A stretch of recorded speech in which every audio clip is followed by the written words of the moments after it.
So it's my first time for 30 years in the United States, and so when I came here 30 years ago, that was like, oh, that is very diverse. So, but now it's like it has become normal to me because Germany has changed so much in the last 30 years. So there is one starting point. There is something like what the U.S. researcher Elijah Anderson has called the cosmopolitan canopy in Germany.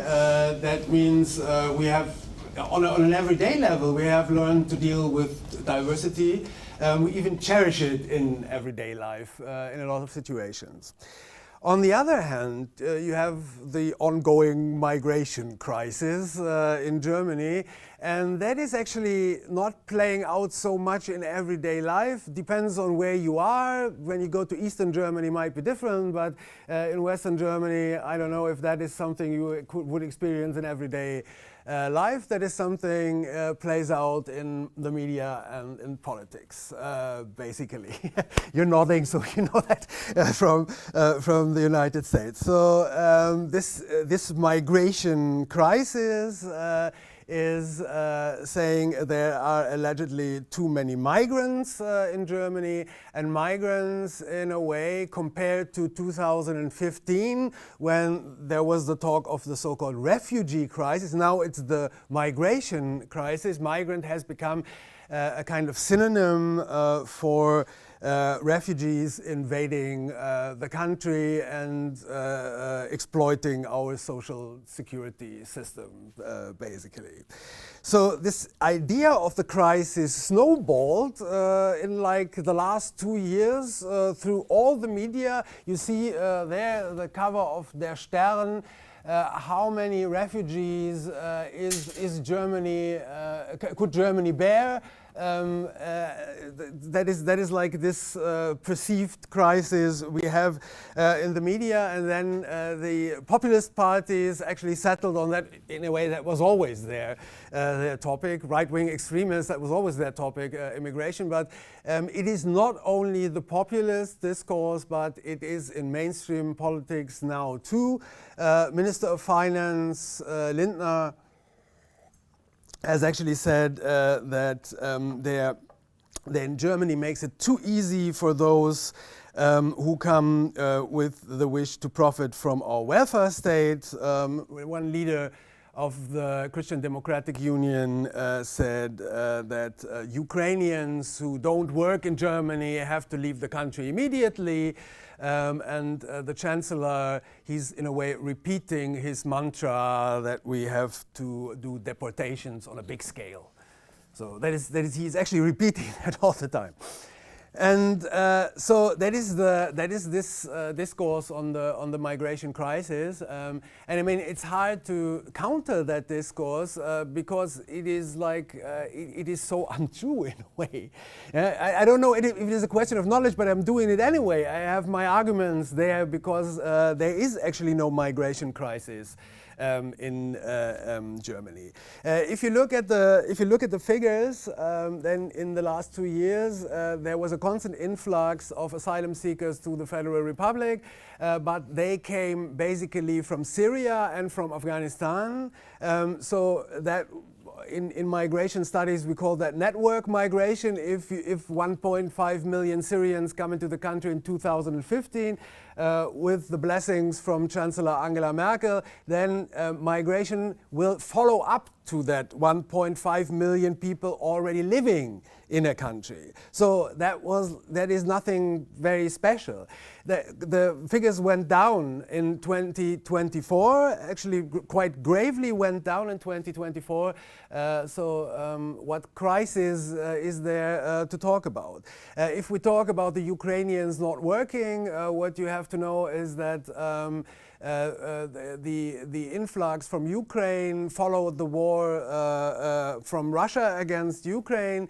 61% of the Ukrainian refugees are women, and 40% of them are women alone with children. So it doesn't sound very well from the Christian Democratic Union to tell these women that they should work alone with their children in Germany, who actually are not able to speak the language after like 1.5 years. Then, if you look at the figures for the influx of people from 2015 onwards, you can see that Germany is actually quite well, doing very well concerning the integration of immigrants to the labor market. From the refugees from Syria and Iraq, who came between 2014 and 2016, meanwhile 60% are in jobs which are contributing to the social security system. Very important in Germany that you have a sozialversicherungspflichtiger job. It means you contribute to the social security system. It's a very different system than the US, because you pay half your wage for the social security, for unemployment security and for health security and so on. So 60% are in these kind of steady employment. So that is a success story, a real success story. The OECD, who is usually has very often criticized Germany concerning immigration in the last 10 years, actually released a new report saying Germany does very well concerning the integration of migrants into the German labor market. They have an employment quote of 70%, which is actually high in comparison to other European countries of immigration. And this is especially remarkable if you look at the people who came to Germany in the last 10 years, because there is a high quota of people with very low education, because they were basically refugees coming from the war in Syria and from the war in Ukraine, most of them, and especially from Syria and Iraq, people with quite a low education. But nevertheless, Germany does very well with the integration into the labor market. And then you have the phenomenon that the German labor market is still craving for people. The German Institute for Economics, or like the centers for employment in Germany on a federal level, they say that Germany will need between 550,000 and 600,000 people a year to fill the jobs we are not able to fill now. We have a real problem filling jobs in trade and craft, for example, in the health sector, in gastronomy, and so on. And that is basically not only in the lower sector of, not only in the higher sector of the labor market, but in the lower sector too. It's all over the place, lacking enough staff for a lot of companies. So there is not a migration crisis. There is exactly the opposite. But nevertheless, there is this talk about the migration crisis. So what could be the reasons for that? And one reason is that there is a discomfort in Germany, especially in rural areas, especially in the former East, more than in other rural areas, but you can compare it to rural areas in Bavaria, for example, too. And they feel neglected. In a way, sometimes it's more or less like a childish feeling of we are neglected while those refugees get everything. Yeah, they are like pampered by the German state, and we are neglected by the German state. But nevertheless, there is a problem because Germany has, in a way, artificially kept the prices low in the last 20 years, the wages low and the price is low, so productivity could be high, and inflation really brings a lot of people into turbulences. So there is a discomfort, there is a real discomfort, and there is a perceived discomfort, and the real discomfort is actually translated into criticizing migrants. That is an old topic anyway. But most interesting thing is that these rural areas are often shrinking. So you have like the populist party, Alternative für Deutschland, which is, they are right-wing extremists actually. So they gained more than 30% in the elections, and if you have a look at the states inside the Federal Republic, where they are the strongest, then these are always the states which are shrinking. So Sachsen-Anhalt, for example, a former GDR state, has lost 25% of its population since 1989. 25%. So then you go into Thuringia, then it is 15% Thuringia lost in the last 30 years. So they definitely need people. They need a lot of people. But nevertheless, they vote 30% for right-wing extremists. Then one other point is that, as I already said, the mainstream politics is actually very afraid of the election results of these right-wing extremists and actually try to fight these right-wing extremists by taking over their positions. So they actually feed the resentment and do not oppose the resentment. And this kind of politics is mainly symbolic in a way. They show off the sovereignty they don't have actually, because as you may know, we are not only the Federal Republic of Germany, but we are part of the European Union too. And meanwhile, 80% of the legislation process comes or is influenced by the European Union, 80%. So there is if you want to demonstrate sovereignty in a state which belongs to the European Union, you have only 20% legislation left, which makes it quite ridiculous to have. This is symbolic politics. Basically. But I think there is and actually what politics actually does is they react on emotion. If there is a political debate, maybe it's the same in the United States, when there is a political debate, they actually translate it immediately into legislation and without proper process. If you look at the residency law, Aufenthaltsrecht, you can see that that was changed in the last 5 years 71 times. 71 times. So for every month they have a new idea for the residency law. Even lawyers don't get it anymore. Yeah? So if you go to a lawyer and to help you with your residency, then they actually have a problem with the newest, and the same is for the job center. Yeah?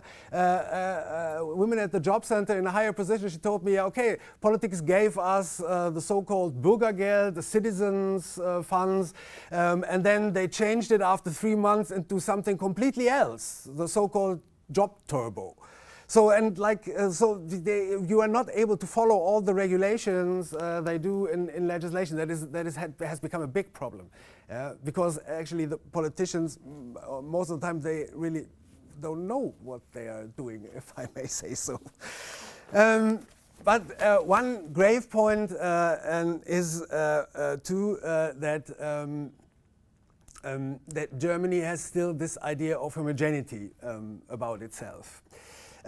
So maybe you know that Germany actually not in fact, but on the law side, is only a country of immigration since 25 years.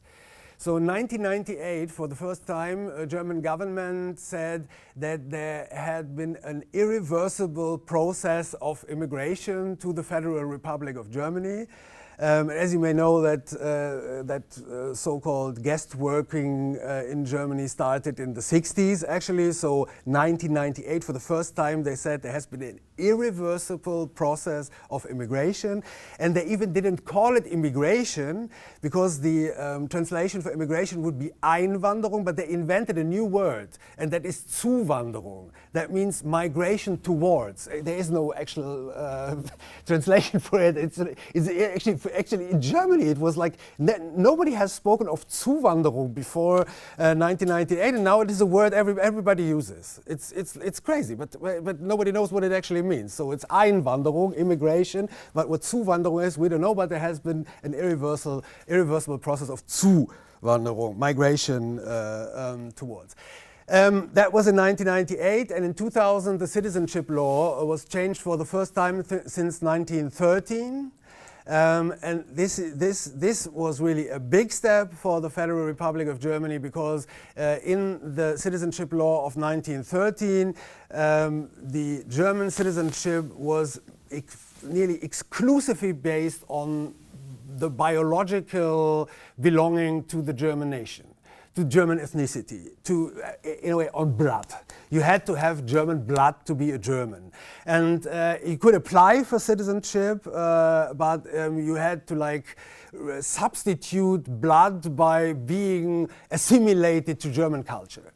So when in 2000 that was changed to a citizenship law which was based on if you're born in Germany or not. When you're born in Germany, you are automatically a German citizen. So, but there is a big change because for the first time there was the idea that there exists something like a German with another descent. Me, for example, with Greek descent. So before that, I was practically non-existent because there was only people with German blood. So now you have a lot of other people with Turkish origin, or Russian, or Polish, or BIPOC, or so whatever you have in the scenery. But that was actually not really possible before 2000. So that was a really big step. And you can imagine the big step because let me come back to this idea of reversible and irreversible. Because before 1998, there was the idea that the whole process of immigration was reversible. So if we get rid of all these foreigners, then we can have the good life back again and all our problems will vanish away. And now this is not possible anymore, but we're still stuck in this idea that there is an us and a we and them, and that they are actually causing the problems which we have in the Federal Republic. And so you may see that like perceived crisis. There is a crisis caused by other problems, and the perceived idea is that the migration is actually causing those problems. It had never something to do with the reality. If you have a look at the figures, 1965 to 2015, 71 million people actually changed to Germany for permanent residency or had permanent residency and left Germany. 71 million people, so that means 1.5 million people is normal for the Federal Republic. If you see the time before 1965, there were 12 million refugees from the so-called East, refugees of German origin after the war. 12 million coming to Germany, and if you have a look at 1945, still the Nazi regime, there were 8 million foreign workers in the German Reich at the time. There were mainly forced laborers. But nevertheless, every family in Germany knew a forced laborer. So that was so common in Germany that everybody knew a forced laborer because they were working in the neighborhood or they're working for you, actually. So that is nothing new to Germany, but still there's this idea of homogeneity. And I think that we are now in a process that Germany is actually getting used to the idea that it is not only diverse, but there is a multiplicity in Germany and it is not going away. It is irreversible, and this is a reason why we perceive that crisis so much. And the way we want to deal with immigration still stuck to the concept of integration, which is a very, very old concept, and it works for the labor market. And if you speak of integration to the labor market, maybe a pragmatically done concept, but nevertheless there is still this romantic notion in this integration concept that we will all become one. We will all become one family again. And as I told you, even in 45 we weren't one family. Even in 45 we weren't. But we tried. We tried very hard to become that during the Nazi regime. But what most of the people don't know, Jews were only 1%, less than 1% of the population of the German Reich in those days. Now you have a situation where when you have a look at the children under 6, the children who will go to school next year, in the German cities of Frankfurt and Stuttgart, economic strongholds of the Federal Republic. 75% of the kids have a so-called immigration background. So that is the word in our census. In the US it is race or ethnicity. In Germany it's immigration background. So 75% have at least one parent who has migrated him or herself to the Federal Republic of Germany. So that is a dramatical demographic change, and so I hope I could explain a little bit about this situation and why I think there is always the next migration crisis lowering behind the door, because we can do it again and again and again still with this idea of homogeneity. Thank you very much.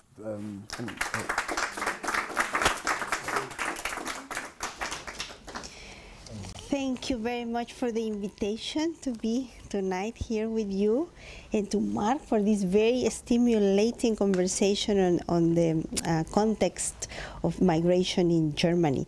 And I will begin by the last thing that he said, that the kids in Frankfurt, those who are less than 6 years of age, or 6 or so, are called immigration backgrounds. And this is this obsession of Germany to call those immigrants, because these kids have nothing to do with immigration at all, and yet they put the label of immigrant background with this idea of the post-national society, which I don't know if this is the translation of the way in which, like now, Germany sees this situation of irreversibility of migration. But just to give you the context of what we should call immigration and like move it into the US context, is that Germany today has only 19% of its population that are immigrants. And by that I am calling only the foreign-born, regardless whether they are forced laborers, refugees, economic immigrants, like retirees who wants to live the good life in Germany. It's just like less than 20%. But yet, that may be a lot, because very soon 1 in 5 Germans are going to be either an immigrant. And when you count those that you call the immigration background, yes, indeed, Germany is no longer going to be this ethnic identity that they had longing for. But there is and that brings me to my first point that I wanted to make today, is that the myth of the temporariness of labor migration. Mark was reminding you of how many forced laborers were at the end of the Nazi regime. But then there was another wave that was very important after this Second World War ended, and when the Spanish laborers went to West Germany and the Greek laborers went there, and they were just like as temporary guest workers. And actually, in case you didn't know, the United States got inspired by those guest worker programs that Germany did and created the Bracero program. And that is one of the first parallels that I find in the history of the two countries. This inspiration that the US had in looking at Germany, like how well they were doing just guest workers. But the Germans were the first ones who learned that there is no such thing as temporary immigration, because the temporary workers will bring their families and they want to bring their wife, and if the conditions are right, they are going to stay. And this is like how the family of Mark ended up staying, from his second generation immigrant. I was reading his wonderful book that he sent me to read. And this is like how finally like immigration and integration happens. That it was as far back, not from 1998, but way earlier. Like right at the end of the Second World War, those Spaniards and those Greeks who ended up in Germany, they were there to stay. This guest worker program was a mirage. In the United States, learned the same. that, like, it doesn't matter how many exclusion acts they created in the 1800s, the Chinese Exclusion Act, during the Pearl Harbor, after Pearl Harbor, they decided the Japanese internment because of in retaliation. Then they tried multiple immigration laws. They eliminated the quota system to reduce the immigration from Western Europe. But at the end of the day, like after 1965, they realized that this quota system was privileging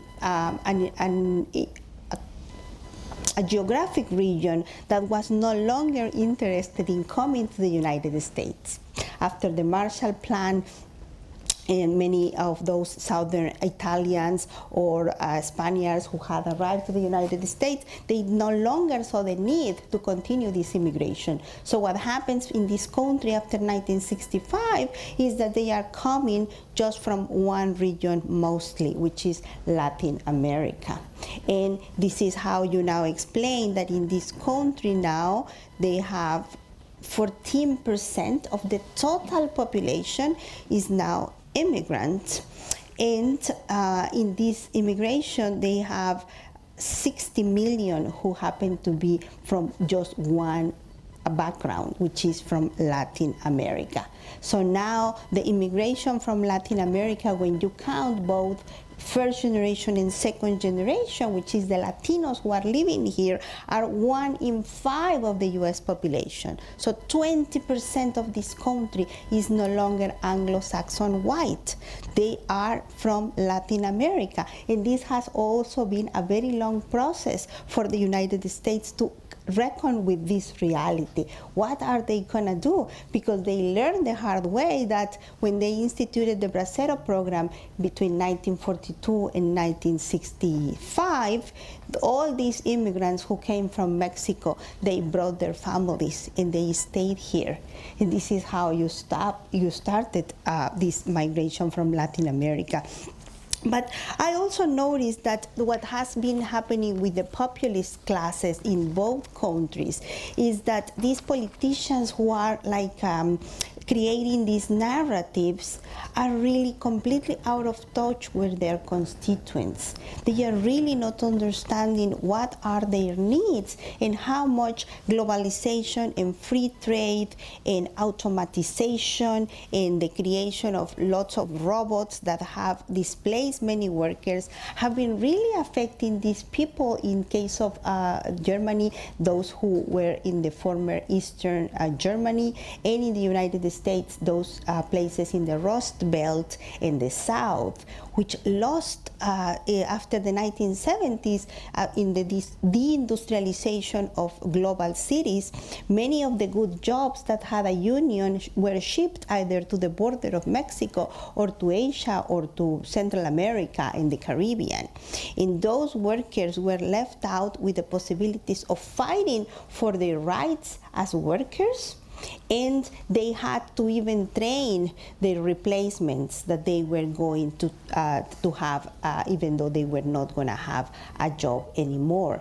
And the Democratic Party has not been very much paying attention to these needs. Let's not forget that in 1990s, like in this country, were the Democrats who signed a free trade agreement that actually decimated many communities across the United States. So I see lots of similarities in this dissatisfaction that now those who are very much in favor of the Republican Party and have this anti-immigrant stand in this country are very similar to those of the AfD in Germany, who have the same rhetoric, the same vitriolic animosity against those immigrants. And it's because they have at the root an economic dissatisfaction that politicians have not been out there to support them as a result of what has been the transformation of globalization and free trade agreements,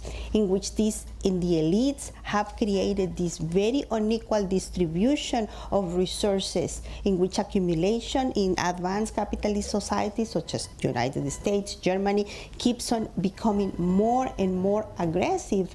And this distribution of resources gives more and more payment to CEOs. You see like how much Elon Musk now, which has very much large investments in Germany for his electric cars, the same as in the United States. And along the border with Mexico, he's been investing heavily in the border of Mexico in Monterrey, and with lots of automation for his cars. He is now with this same rhetoric, and he makes millions and millions as CEO. And it's along the same lines, there are more and more precarious jobs that are created as a result of this flexibilization of the economy. So who are those who are taking those precarious jobs?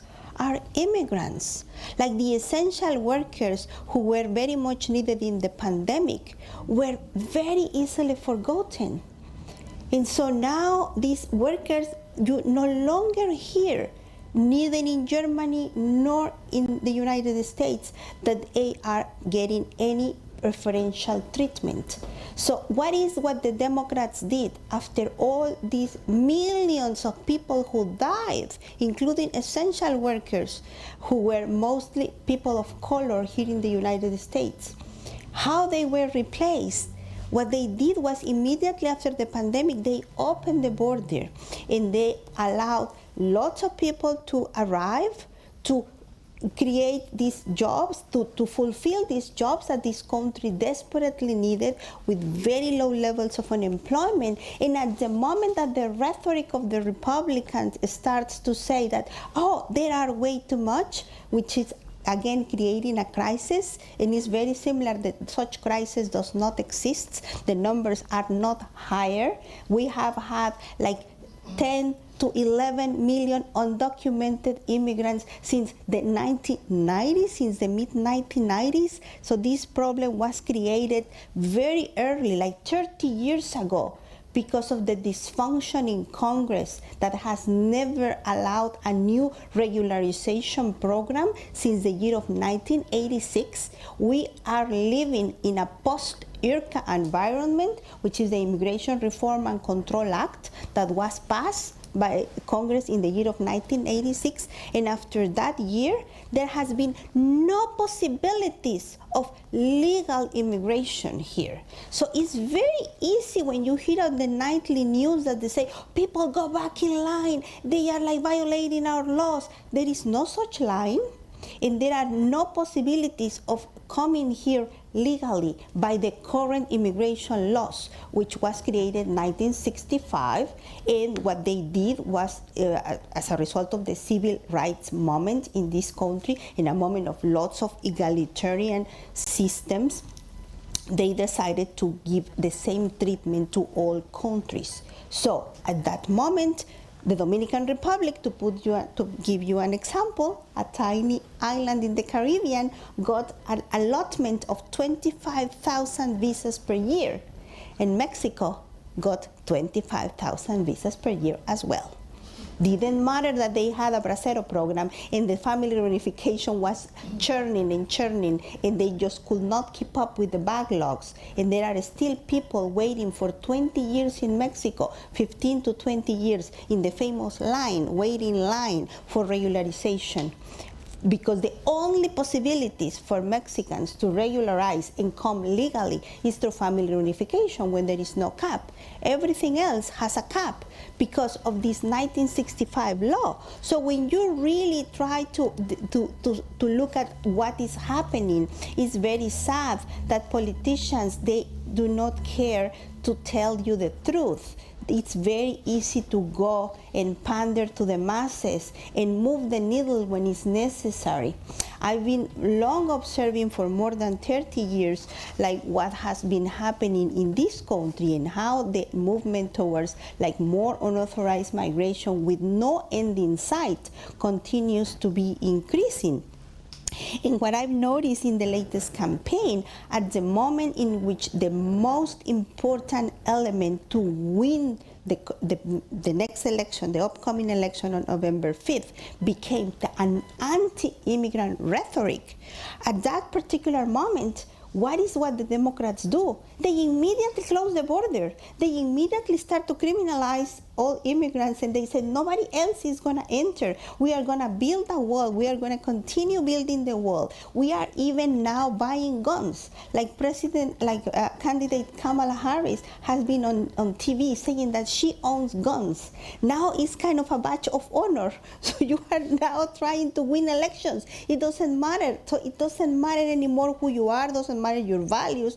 But if what is going to make you win an election is to be anti-immigrant, this is what is going to happen. And it's all deja vu, because if you go back and listen to the campaign messages of President Clinton when he won the first time, you will see him saying these are criminals, these are illegals, you should not enter, these are horrible people. I invite you to go back and listen to those campaign rhetoric.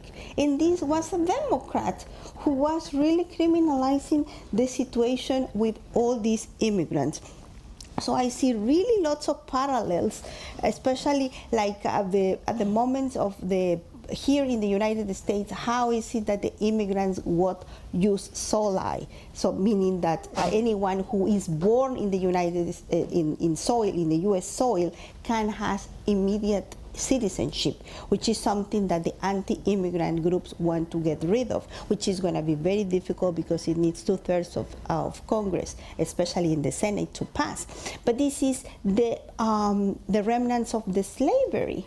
So because of slavery, this is how the United States ends up having the possibility of having anybody who is born on U.S. soil to be an automatic U.S. citizen. And it's very interesting, it took Germany up to the year of 2000, so many, many years after, to create the liberalization of the citizenship law, which was only by biology. So there are many other similarities that we could create, but I will stop it here. And I would like to hear from the audience, what do you think about fertility rates, for example? Like the US has 1.6 fertility rate, Germany has 1.3, and any population, in order to gain stability, needs at least 2.1 fertility. So how is this going to be solved? Because populations cannot have a cake and eat it too. You cannot be anti-immigrant and then you are not telling your politicians that women need to have more opportunities to be able to have children in good conditions. Because unless women have an infrastructure to be able to have a career and have kids, it's going to be very difficult in advanced capitalist societies to have these all-time families in which people had 3 and 4 kids. This is not happening. You just heard that in Frankfurt there are less and less kids that are ethnic Germans. So how are these problems going to be solved if both societies are so much anti-immigrants? And yet there are not enough kids to replenish populations. So I will leave it with that thought, that it's not a solution but a question to the audience.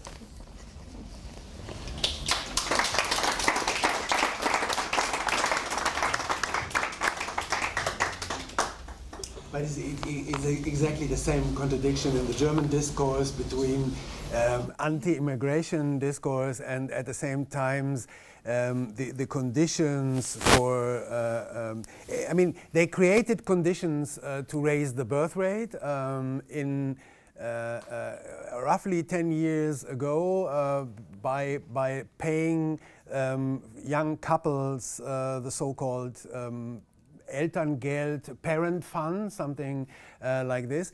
And at the same time, so they paid them money to have more time for the kids in a period of 1.5 years. and that could be split between men and women equally, or only the men could take it, or only the women take it. In reality, basically the women take it, and the percentage of men who take it is growing, but nevertheless it's still not okay. And the birth rate raised for a certain moment, and then it went back again, because there's actually no daycare. So Germany has promised for daycare. Actually, they put it in law that there should be daycare for children, but for 40 years they didn't have that daycare. Even after the reunification in the East, they had like a splendid system of daycare in the former German GDR. And then the Christian Union actually said, okay, we don't want daycare, that is communism. That is communism. We pay like, the women should stay at home for 3 years with the kid, that is the best for the kid. And so, so you want to raise the birth rate, you don't want immigration, you don't have daycare. The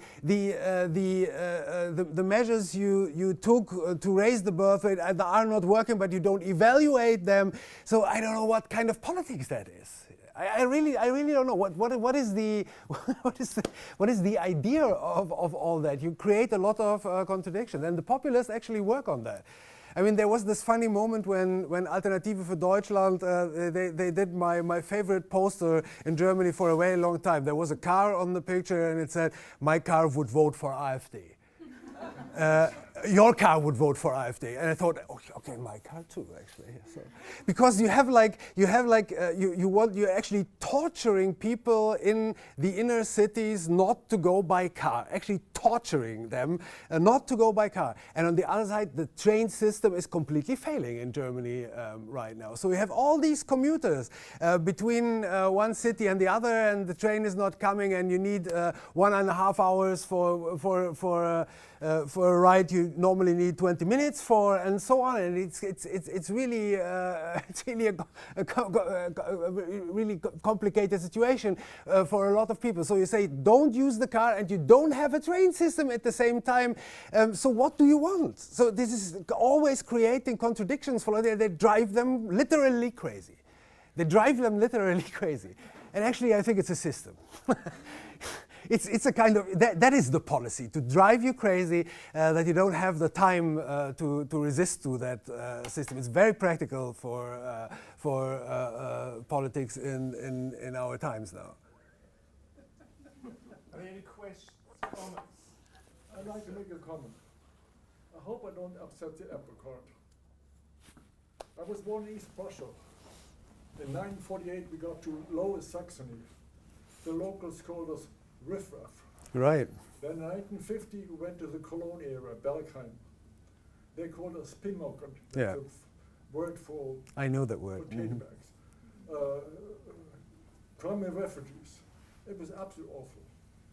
We were not welcome. We had also different religion. We were evangelisch and they were Catholic. I did not feel welcome for a long time. In 1962, I went to the American consulate in Frankfurt. I got a green card with a hand kiss. 2 years later, I came to this country. I felt welcome. People helped me with my English. An African-American professor wrote my resume. A high school teacher got me into college. I got a job. I have no complaints. Now, a question for you. What is the reason for the existence of the AfD? Why did it come into being? I thought I had a little bit answered that in my presentation, but But always about crime rates, double. Is that all overdone? Or? that is overdone, yeah. But there is a raise in the crime rate actually. It is. But I mean, what you have to know is that because of COVID, crime rates went down. Substantially went down because people were not allowed to go outside. It's easy, yeah? So there's no crime if you don't have to, if you're not allowed to go outside. So the crime rates are actually higher now, but they are now on the same level as in 2019 before the COVID pandemic. But the perception is that there is a serious problem with crime. But that has something to do with the media too. So you have like you know that from the U.S. there was this one researcher in the U.S. Unfortunately I forgot his name. He wrote a book about the culture of fear, and he said while crime rates actually were going down, the coverage of crime in the media has like went up 500%. So, and that is one of the reasons. And then you have this like in the former East. So I mean there is one difference between the Rust Belt and the former East. The former East, it was a state, and then it became part of the Federal Republic of Germany, and there were so many high expectations of so-called blühende Landschaften, as Chancellor Kohl has called it, like prosperous landscapes. And these prosperous landscapes, they didn't come as much as they thought it would come, because actually the GDR was much poorer than the Federal Republic was. And so there was, in a way, I mean, I don't like to call it colonization, that is the wrong expression, but in a way there was like a very dramatic and sharp integration of the GDR into the Federal Republic, and that is one reason for a discontent in these areas. And one other explanation is if you look at where was the first Nazi government, where was the first inclusion of National Socialists in the government in 1932, it was Thuringia.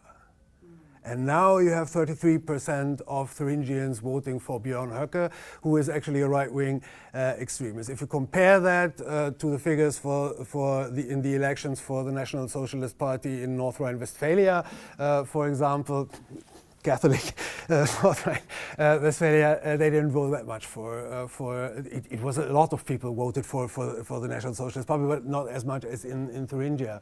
So there are a lot of explanations for the success of Alternative für Deutschland. And there is this Rust Belt deindustrialization problem too, in the GDR and in certain regions of the West also.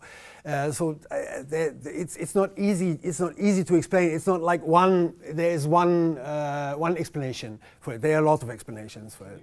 Can you also say something? If there's a question? Okay. May I just ask my question and then you?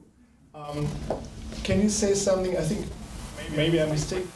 You can clarify that. There's a difference also, I guess, with to asylum between Germany and the US. Yes. And especially me as a German, I find it particularly upsetting that the conservatives now undermine the right to asylum, which is always an individual right. I am, whatever, the one who's prosecuted has to have the individual right for asylum, and now they want to have some kind of, how is it called, contingency, 200,000 per year.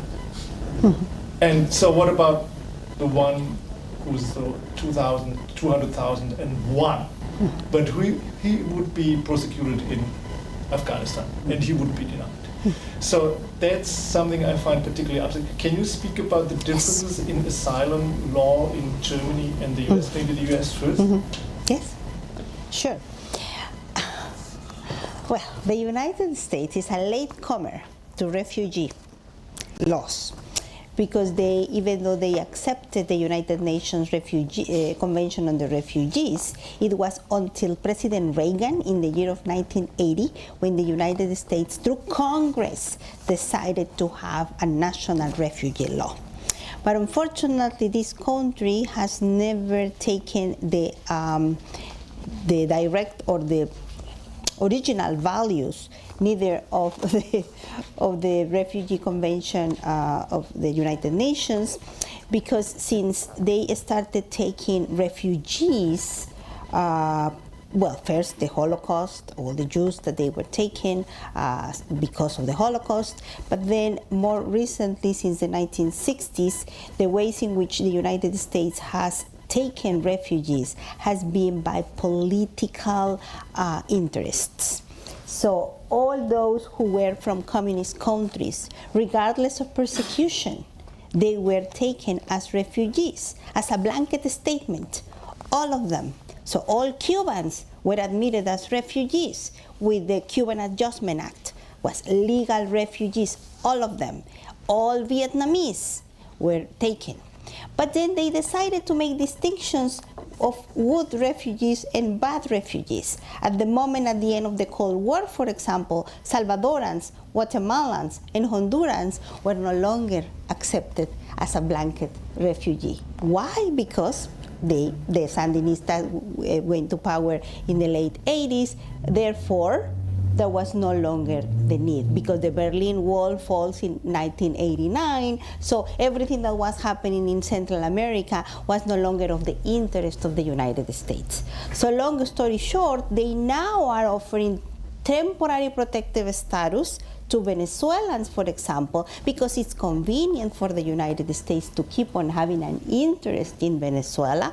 But at the moment that it's no longer convenient for the elections, they are putting caps, which is completely illegal. To put caps is against the Vienna Conventions, is against the principle of non-refoulement.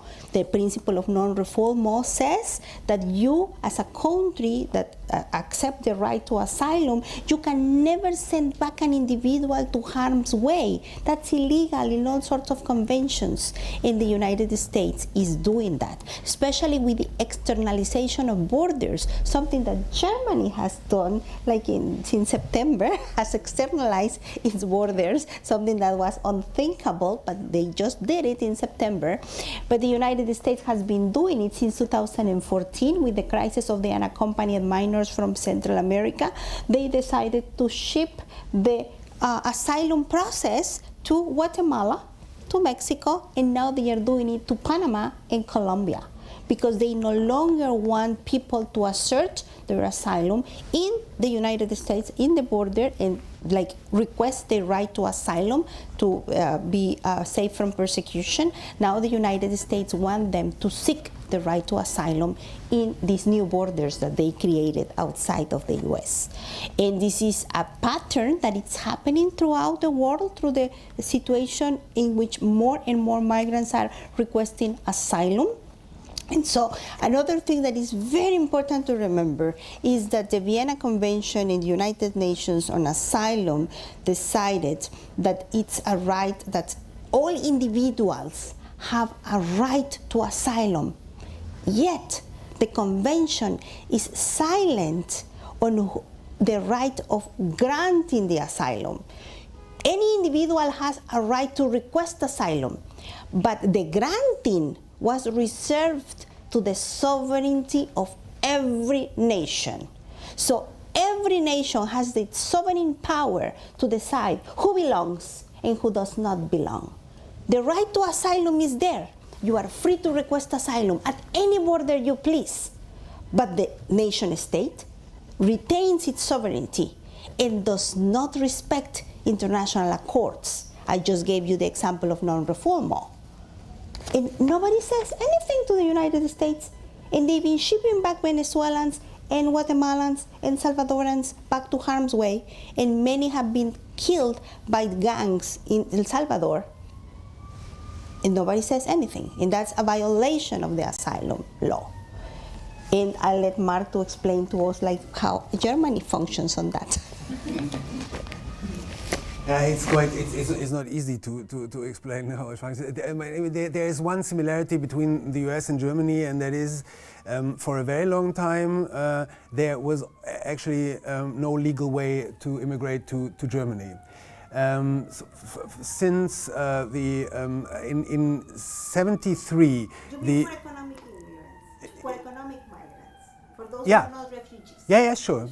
Sure, the same as you, the same as you mentioned with the immigrants from Latin America. Yeah. That was actually the same. There was an influx of immigrants, but there was no legal means to come to the Federal Republic. In '73, the so-called guest worker system ended, and there was a stop of attracting people to the Federal Republic. And after that, until recently, actually, there was no legal way to come to work in Germany, only like detours. And one detour was the asylum paragraph of the basic law. So in the 90s, a lot of people who are actually wanted to come for work came through asylum through the asylum application to work in the Federal Republic because that was the only way to come. That was the only way to come. Now it has actually changed.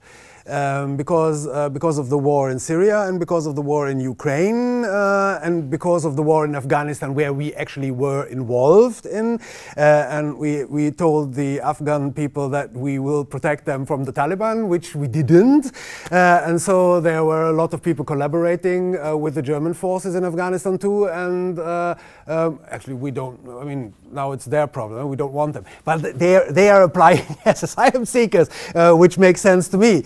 Because they have worked for the German in Afghanistan, but now there is not only the asylum paragraph in the basic law, there is the Geneva Convention too, and there are contingents of refugees taken in by the Federal Republic, which was first done during the crisis in Yugoslavia. So we already did it. We took contingents, and that is the same thing. And now the Ukrainians are, in a way, it's the same thing with the crisis in Yugoslavia. They are not refugees. They are actually welcome to the Federal Republic to work too, but nevertheless they are in a precarious residency situation. So it's very, very complicated now. It's very, very complicated. But you can come to Germany to work there. And you can apply for asylum, but now they want to get rid of the what you said. They want to get. There was a question, please. Thank you so much. You spoke earlier about the successes that Germany has had in terms of over time integrating, that large population of Syrian refugees that had come in 2015. Were there any specific policies or initiatives that the German government has implemented since then that have facilitated that integration? Things like language training, certifications, anything that the U.S. and other Western countries can look to as they attempt to do the same. Yeah, well, there were a lot of things done. Actually, during a little bit before, actually, there was a system of so-called integration courses, but they were only for the people of German blood coming from the former Eastern states. So there were a lot of people coming from Russia. They had German descent, even their grandmother was German, and so on, and they could apply for citizenship immediately, and they got these integration courses with language classes and so on. But that was after Germany accepted that that there is a legal way, there has to be a legal way to come work for Germany. Then this system was like opened up to many different groups of immigrants, and so you have these so-called integration courses, classes, and that consists of language classes and what's it called, Orientierungs or class for orientation in the Federal Republic. And you are actually like you get some help, how are things done in Germany and so on. But German is the only language in Germany. So if you communicate with the administration, you have to speak German. You have to speak German. There is no way that they sometimes they have a translator they know or something like this, but it is not possible that there is anybody speaking Turkish to you or something. So there is only German. That is the orientation class, and that has helped a lot. And the second thing which is very much helping is that German has this quite an interesting dual system of apprenticeship. If you like want to learn to be a handyman, you have to like do an apprenticeship and to go to school at the same time, and then you have like a qualification paper, and the qualification paper is very important in Germany. That is very important. But nevertheless, they were able like to fit in a lot of younger people into these systems, and that has helped a lot too. So there were many things done, yeah, for integration to the labor market. So. There's a question. Hi, do you have something similar to the US as far as the H-1 visa for work? H-1 visa is when people come in, the company usually sponsors them. Yeah. Do you have something similar? Yeah, Mm-hmm. I don't know what it is called. I mean, meanwhile, we have so many titles of residency. I think it's called the blue card or something like this. We have a green card and a blue card, something. But that is something. I think that is something similar. Yeah. But it's a guest worker program. As far as I understand, they have it with multiple countries. They have, for example, with Mexico, they have a formal guest worker program for giving visas, work visas to nurses. Yeah, nurses. Yeah. No, yeah. It's terrible. In Germany, there is lots of. But it is not like that. It is for 5 years. It's a contract for 5 years. They have it with Mexico. Every year Mexico sends 1,100 nurses to Germany, and they stay for 5 years with a work visa. And it's an agreement between Mexico's Ministry of Labor and Germany's Ministry of Labor. Okay. And so they have agreements with multiple countries, with the Philippines and with like others, like I was reading that because I follow the Mexican case, because there has been very difficult for these German nurses to stay after the 5th year, especially because they have 4 years of training in Mexico, because it's a bachelor's, and they go and they just get half of the wage that a German gets for the same work in the nursing homes. So they are just paying them. No, yes, that's happening. This is the reason why they are returning. They must be employed in Mexico. If you are employed in Germany, you get the same wage. That is not possible. You can't pay anyone for the same job. You get the same wage. It doesn't depend on how you are. If you are German or not, that has nothing to do with that. Maybe that's the negotiation. They are not employed in Mexico. They are employed in Germany, but they maybe it's through this posted worker or something like that. I don't know the details of how the government. Agency involved. It's the agency involved, so they are giving them like 2,500 euros. When, like, for the same in the nursing homes, they are getting like a 3,800 per month if you got your training in Germany. So it's very difficult to get the accreditation for their degrees, because they're German. They cannot take classes because they work like many hours and they do double like shifts and all of that. So there has not been very successful in terms of integration for these Mexican nurses, because after the 5 years they make as much money as they can and they go back. So it's complicated. It depends on the multiple programs that they have. We have another question here, please. I'm interested in knowing if either one of you know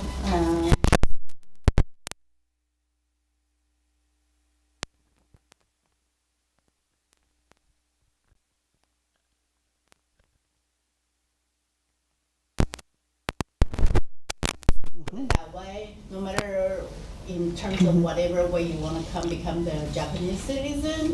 Do you have any idea of how many or what kind of percentage of immigration they take in terms of the global crisis of the immigration situation? Japan, like how much immigrants Japan takes, they take, I think that they do not take, because this is historically anti-immigrant and they are very much ethnically oriented, and they do not, they have a very strict policy. They only take ethnic immigrants, so those who can claim blood relationship, and they have like very limited guest worker programs. They do have in Southeast Asia guest worker programs, but are strictly regulated. There is no such thing as undocumented migrants in Japan. It's simply impossible.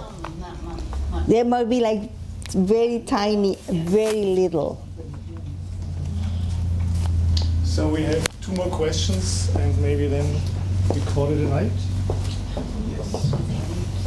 Very short question about the Mexican nurses. Do you know if they can marry into Germany? Because I know in the U.S. the exchange program is the one because you need to immigration therefore 2 year requirements for exchange students, for medical visitors, etc. Right, and come do the labor, go home. And can Mexican nurses marry into Germany? Yes, they can, and actually the cases that they are successful in terms of deciding to stay is in the cases where they marry in Germany and they have some romantic relationship to really try to make it into learning German and staying, because that's what it's difficult. They get the basic A2 is the minimum, or how do you call the basic German certificate? So they need to pass basic German. That is enough for a nursing home. But in order to get more qualifications or better pay, they need to have a better quality of German, because as Mark said, in Germany, there is no such thing as a language accommodation. Like everything happens in German, there is no possibility of other languages. So for them, they have very limited spare time in this 5-year contract to take night classes of improving their German, but there are no restrictions for marrying a German citizen. I think you can't even do that. You can't even do that. The U.S. discourages. It would be unlawful to do that. I mean, if you come to Germany, you can marry anyone. It's like that is a basic right. It's like we're not Denmark. Denmark is actually. Year ban. Mm-hmm. They checked whether there were fake marriages. There was in Germany very long time. They came to your home unannounced and check if you live together. The same in the U.S. Wardrobes and toothbrushes. What she is saying is very true, because it's prohibited to request a fiancé visa if you have the J2. Yes. One last question here. Just looking to the future, in the forecast, right? We're seeing a trend of diversification both in America and Germany. However, we're also seeing AfD and the right wing growing in power, but we're talking of more migration, more diversification. So we would expect that that would grow and AfDs and right wing movements would kind of root in the whole long run. However, there's a weird phenomenon we're seeing in America where Latino voters are starting to become liking Donald Trump. Yes. So question is, what do you see in the future?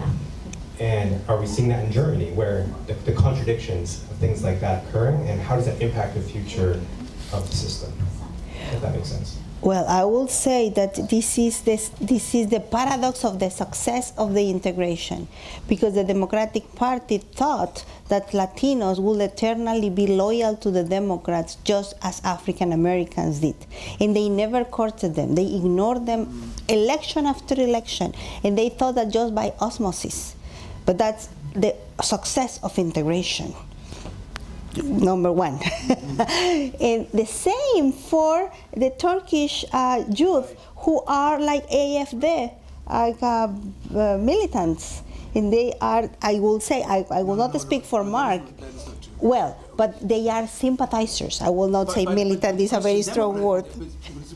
Christian Democrats. With the conservatives, yes. With the AfD, no. AfD is too racist. AfD is so extremely racist. Nobody with I don't know, nobody with the Turkish origin is going to AfD. That is not possible, not thinkable. It's a phenomenon in America that we're seeing a little bit. I really thought that the AfD was not discriminating against who will take their sympathizers. Björn Höcke actually said that Germany they are so extremist that he said that Germany can lose 20 to 30% of its population. It would be no problem for Germany. So in 20 to 30% of population, that is the population with an immigrant background. So that is what he's saying. But how can they control, how can AfD control who votes for them? I think that was my observation.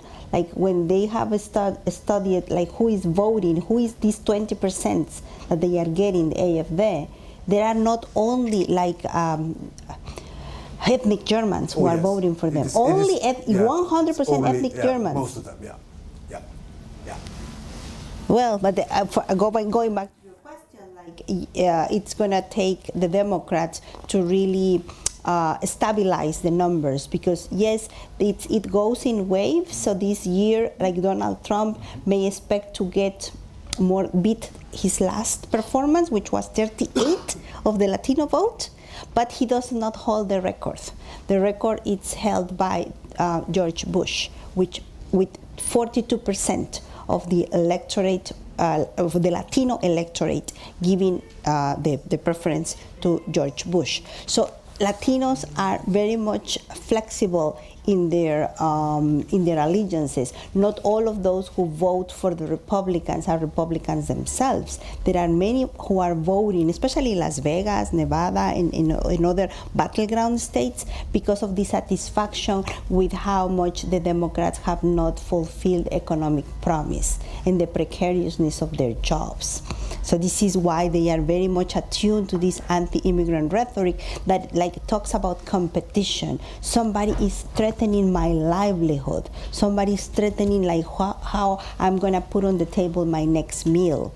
So it's pretty much like this, there is no class solidarity. So changes about anti-immigrant rhetorics are only going to come from below, and by that I mean that it needs to be organizing through self-representation. Those who have a stake in immigration or who are interested in changing the rhetoric need to be self-represented, because sometimes the Democratic Party speaks for immigrants without ever talking to an immigrant. So that's an issue of lack of self-representation. This doesn't happen enough in this country. So people speak on behalf of others without allowing them to get the microphone. And that is a problem. Here's the microphone. Thank you. Thank you very much, both of you. I think it was incredibly interesting to talk about this differences and similarities. Yes. Thank you all for coming. There's a little bit of food out there and a wine and some water. So please join us, hang out a little bit, and thank you for coming. See you next time. Maybe point out that we have on Saturday a conversation between Paula Lima and Johannes Geschäftsky and Jeremy Winters from Northwestern University about compromise and solidarity. That's part of a bigger program we're conducting, which is called Double Exposure. So check our website. We're talking till December. We're talking about question of solidarity, of universalization of particularities, if that makes sense. So there's a lot of stuff happening. Come back, but first enjoy your night. Thank you very much. Thank you.